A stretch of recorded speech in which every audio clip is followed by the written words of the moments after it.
अस्सलाम वालेकुम dear students, कैसे हैं मैं आपको अपने यूट्यूब चैनल पर वेलकम करता हूं। डियर स्टूडेंट्स, इंशाल्लाह ये चैनल आपको केमिस्ट्री से रिलेटेड जितने भी आपके प्रॉब्लम्स हैं इंशाल्लाह उनको ये हल करके देगा।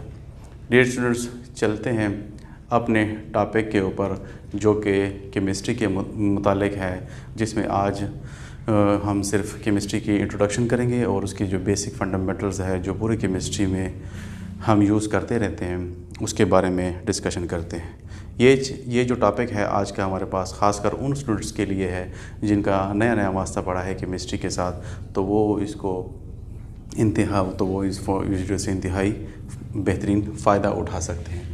केमिस्ट्री डियर स्टूडेंट्स, अगर हम इसकी थोड़ी सी हिस्ट्री के बारे में बात करें तो केमिस्ट्री जो है डिराइव्ड है एक वर्ड से, यानी the word chemistry is derived from the word अल्कीमी।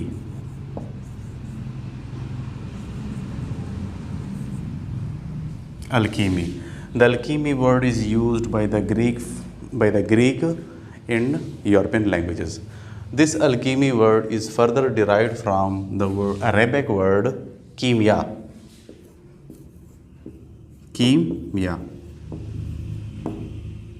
which is an art of making gold from simple and cheap metal such as a copper, iron, lead, etc. के शुरू में डियर स्टूडेंट्स केमिस्ट्री का बस यही concept लिया जाता था कि इंतहाई सादा से सिंपल सी चीज़ों को हम कैसे गोल्ड में कन्वर्ट करें। डियर स्टूडेंट्स, ये तो थी इसकी थोड़ी सी पुरानी हिस्ट्री के बारे में। हम इसकी मॉडर्न डेफिनेशंस के ऊपर आते हैं जो कि हमारे पास है कि chemistry is the branch of science. Chemistry is the branch of science which deals the structure of matter,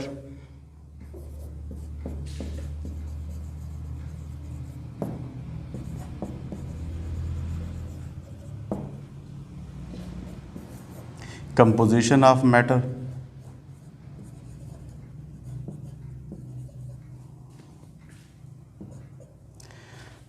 and third है and the chemical reaction that it undergoes in matters, यानी मैटर्स के अंदर जितनी भी केमिकल तब्दीलियाँ आती हैं उसके बारे में हम पढ़ते हैं।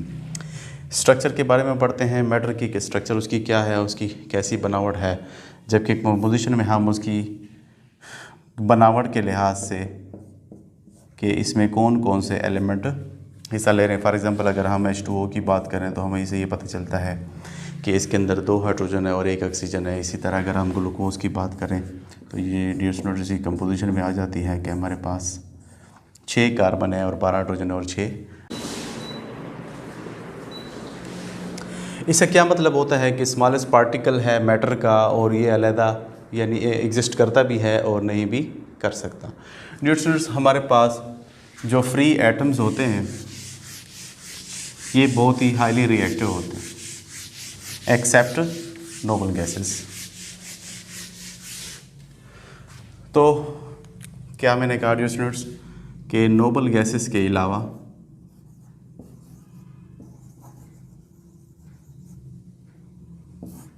अलावा जितने भी एटम्स होते हैं फ्री एटम्स ये बहुत ही हाईली रिएक्टिव होते हैं। नोबल गैसेस आप एलिमेंट्स जो है ना हमारे पास वो है हीलियम है, आर्गन है, क्रिप्टॉन है, ज़ेनॉन है, रेडॉन है, एट्सेट्रा। ये जितने भी एलिमेंट्स हैं हमारे पास ये फ्रीली एग्जिस्ट कर सकते हैं और ये स्टेबल होते हैं।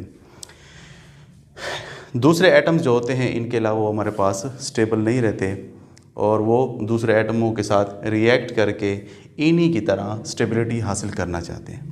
इन्हीं की तरह स्टेबिलिटी हासिल करने का डियर स्टूडेंट्स क्या मतलब होता है उसकी तरफ आते हैं। अगर आप इनमें से हमारे पास नोबल गैसेस में हीलियम और नियान को अगर हम चेक करते हैं कि असल में ये कैसे स्टेबल है, तो नियान हमारे पास और हीलियम हमारे पास इसका एटॉमिक नंबर 2 है। नियान का एटॉमिक नंबर हमारे पास 10 है। एटॉमिक नंबर डियर स्टूडेंट्स हमारे पास किसी भी एटम में मौजूद प्रोटॉनों की तादाद को कहते हैं। इसी तरह एटम में एटॉमिक मास जो कि किसी भी एटम में मौजूद प्रोटॉनों और न्यूट्रॉनों की तादाद को कहते हैं डियर स्टूडेंट्स। अगर हम एटम की स्ट्रक्चर को ड्रा करें according to Rutherford atomic model and Bohr atomic model, तो उन्होंने कुछ एटम्स की हमें इस किस्म की शक्ल दी है डियर स्टूडेंट्स। हम जितने ये भी आपको बताते चलूँ कि किसी भी एटम में जितने प्रोटॉन होते हैं उतने ही उसके अंदर इलेक्ट्रॉन पाए जाते हैं। यानी अगर 10 प्रोटॉन है तो 10 उसके अंदर इलेक्ट्रॉन भी मौजूद होंगे। डियर स्टूडेंट्स हमारे पास ये किसी भी एटम का दरमियान में उसका न्यूक्लियस होता है और ये उसके इर्द गिर्द शेल्स हैं जिसके अंदर इलेक्ट्रॉन रिवॉल्व करते रहते हैं। हमारे पास जो पहला शेल है उसके अंदर 2 इलेक्ट्रॉन होते हैं। उसके बाद हमारे पास जो सेकंड शेल है उसके अंदर 8 इलेक्ट्रॉन होते हैं।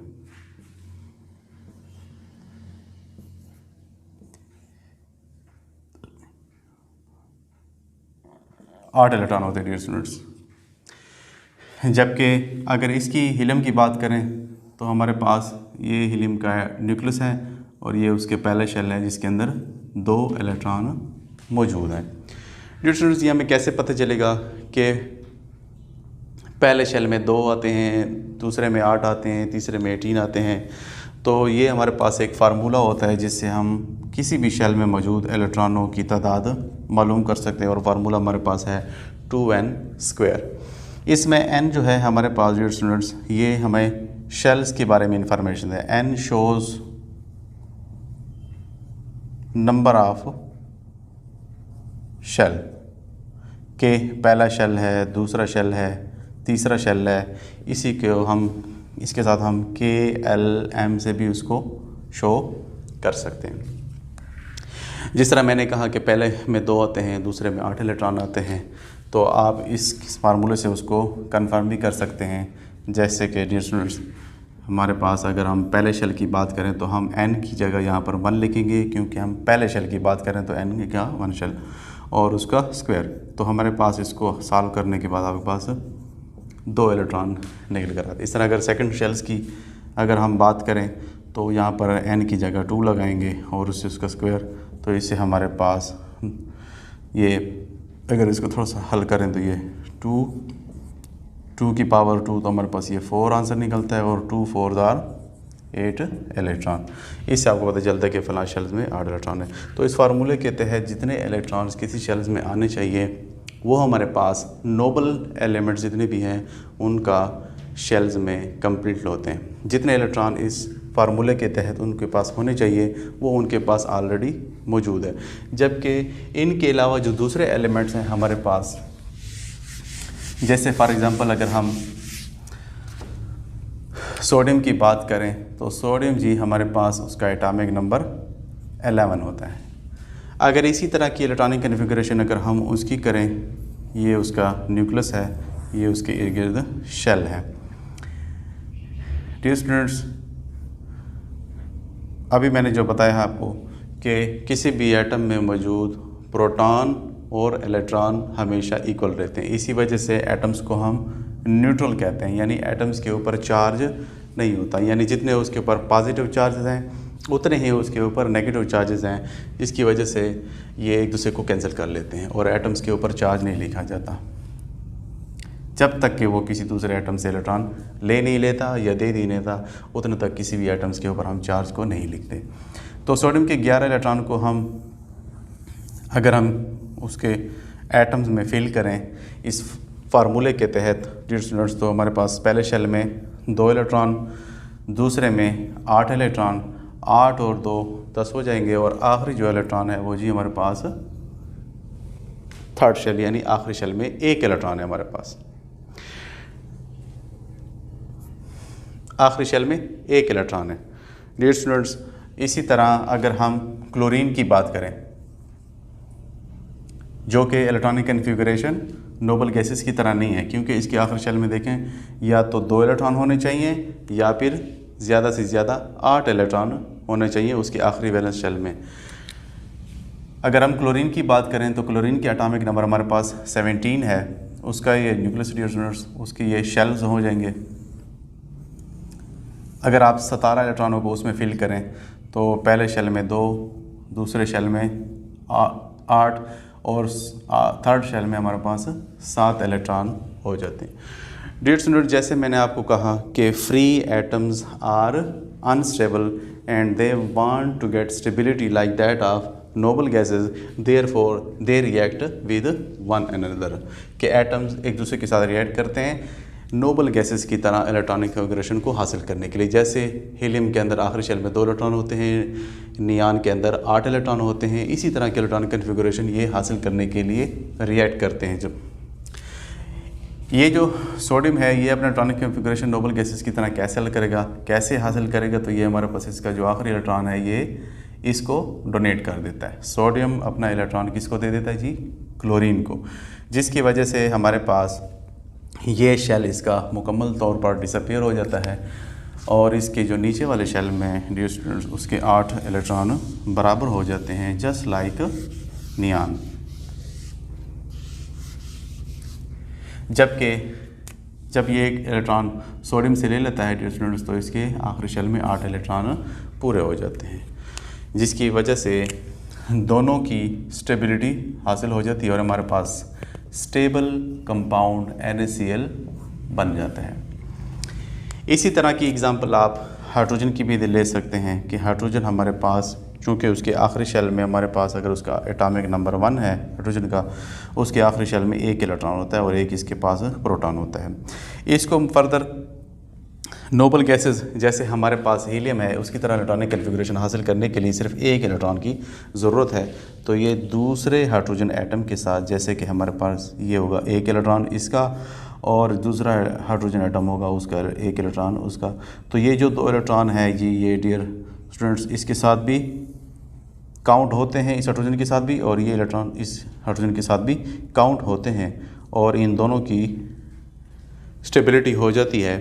दोनों के जो नीड है इलेक्ट्रॉनों की वो पूरा हो जाता है। 2 इसके पास भी हो जाते हैं और 2 उसके पास भी आ जाते हैं, जिसकी वजह से इनकी स्टेबिलिटी हो जाती है और हमारे पास स्टेबल किस्म का मॉलिक्यूल H2 तैयार हो जाता है।